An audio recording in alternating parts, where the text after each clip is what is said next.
سنا ہوگا حضرت بایزید بستامی رحمت اللہ علیہ، اور میری ماں اور بہنوں تم سے متوجہ ہوں، اگرچہ تم پردوں کے اندر ہو لیکن تمہارے کان میری طرف متوجہ ہیں۔ یہ بچوں کا بچپنا بڑا قیمتی ہوتا ہے، اس میں محبت کی وجہ سے ان کے استاذ کو جا کر کے ان کی بے ادبی نہ کرنا، ان سے جا کر کے بے کلامی نہ کرنا۔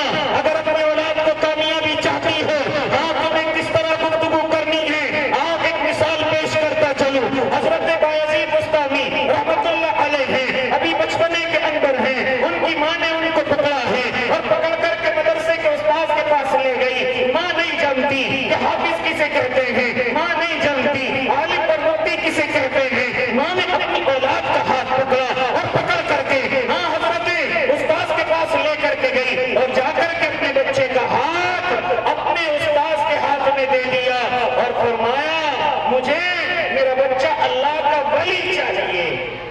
کیا کہا؟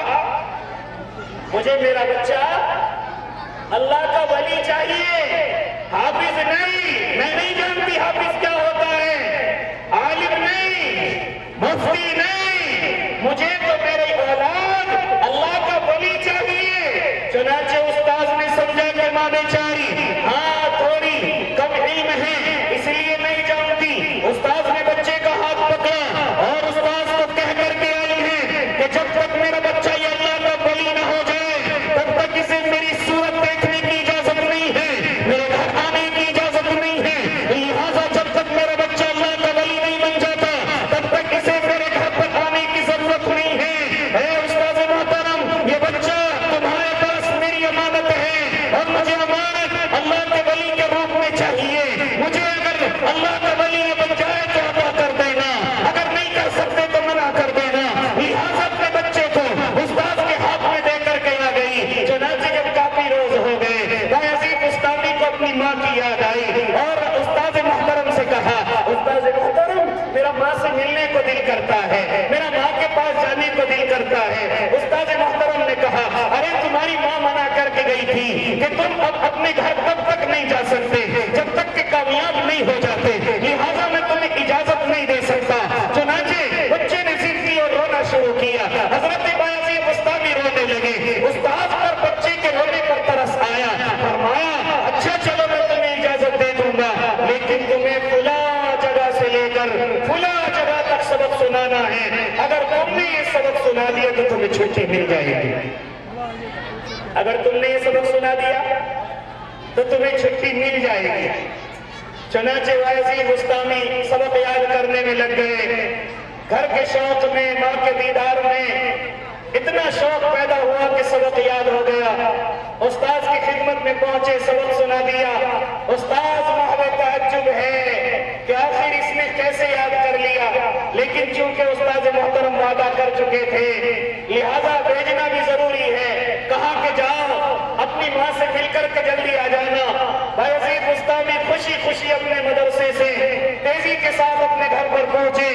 دروازے کی کنڈی کھٹکھٹائی، اندر سے آواز آئی ارے کون ہے؟ کہا کہ میں تیرا بیٹا بایزید ہوں، ماں تجھے دیکھنے کے لیے آیا ہوں، تجھ سے ملنے کے لیے آیا ہوں۔ ماں نے دروازہ نہیں کھولا، اندر سے آواز آئی میرا کوئی بیٹا بایزید نہیں ہے، میرا کوئی بیٹا نہیں ہے، میں نہیں جانتی کون ہے میرا بیٹا بایزید بستامی۔ کہا کہ ماں میں آپ ہی کا بیٹا ہوں، میں آپ ہی کا بیٹا ہوں۔ جب ماں اپنے دل پر اس طرح سے پتھر رکھتی ہے تبھی اولادیں کامیاب ہوتی ہیں، تبھی اولادیں کامیاب ہوتی ہیں۔ ماں حالانکہ اپنے آنسوؤں کو روک نہیں پا رہی ہے، ادھر بیٹا دروازے پر بیٹھ کر کے رو رہا ہے لیکن ماں کو رونے کا ترس نہیں آیا، کیونکہ ماں کو معلوم ہے کہ اگر آج اس کو میں نے محبت دکھا دی تو یہ کبھی کامیاب نہیں ہو سکتا، یہ کبھی کامیاب نہیں ہو سکتا۔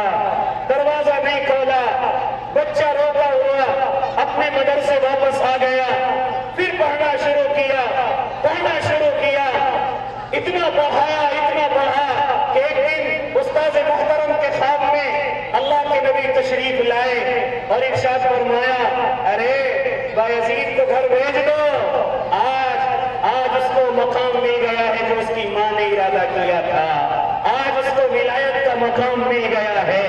ادھر استاذ اٹھے اور فوراً کہا جب بایزید اللہ نے تجھے کامیابی دے دی ہے۔ اب جیسے بایزید اپنے گھر پر پہنچے ہیں تو ماں پہلے سے دروازے پر بیٹھی ہوئی ہے، اپنے بیٹے کے انتظار میں بیٹھی ہوئی ہے، کیونکہ ادھر اللہ کے نبی نے خواب میں آ کر کے بتا دیا تھا میری امت کی ماں اور میری امت کی بہن، اللہ نے تیرے بچے کو کامیابی دے دی ہے۔